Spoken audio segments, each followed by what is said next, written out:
রাজার ঘরে ছোট রানী এলো পদ্মাবতী, রানী পদ্মাবতী।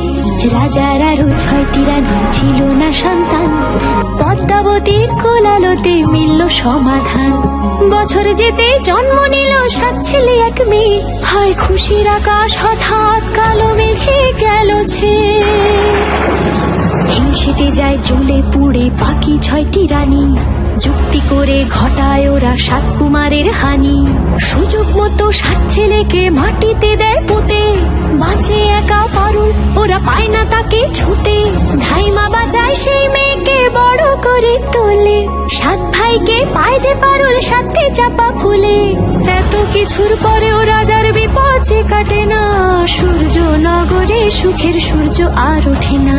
হিংসা বিবাদ বিচ্ছেদ আর প্রেমের কাহিনীতে পারুল বোন কি পারবে 7 ভাই চম্পাকে জাগাতে।